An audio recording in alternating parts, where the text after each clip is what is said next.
এখন বুঝছো নি ভাই যে কোকা এখন আমরা যে বিষয় মারছি তুমি তো চিন্তা করো না এটা ওই মানে এটা লাইফ কোনো ইয়ে নাই বুঝছো নি আচ্ছা সমস্যা নাই এটা লাইফ তুমি চিন্তা করো না সব ঠিক আছে বুঝছো নি তুমি বুঝছি আমিও যেমন যেটা বলা সমাধান করিলি সমাধান করবো আচ্ছা ইনশাআল্লাহ ইনশাআল্লাহ আচ্ছা ইনশাআল্লাহ মামা আমার দু টাকার মামা খাচ্ছা তো আমার বউয়ে ঘর খান দেখতে নাই তুমিও ডিস্টার্ব করো রে বাতর আমিও খাইলা না যাবা তোমার খাইলা না যাবা ইয়া মাত্র মাথা ডিস্টার্ব লাগাইছে যাও যাও বলে যাও বুঝছো নি আচ্ছা যাই হোক সমস্যা যাই গিয়ে আমি আচ্ছা মামা এ আচ্ছা ইয়ে দেখলা নি আশিক বেটা কিতা করলো কি দিছে এ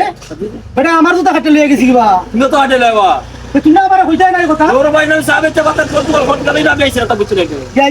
এটা কিতা করলো বা তোমার তো তুমি হাঁটা তো আমি তো হইতাম দেখো এ একটা কাম করলো দেখো না আশিক আমার জুতা কাটতে লিয়ে গেছি কি তুমি তো হাঁটাইলা এবারে মুরব্বি মানুষটা কাম করলো এটা দাদা কইছে তুমি তো হাঁটে নিলে তুমি দেখা দেন না আমি তো জানি না এটা আমার জুতা দিয়ে তোর আমার দোকান করতাম না আমি তোমার তো করতাম এখন আমি তুই বেটা কই গেছি দেখি তো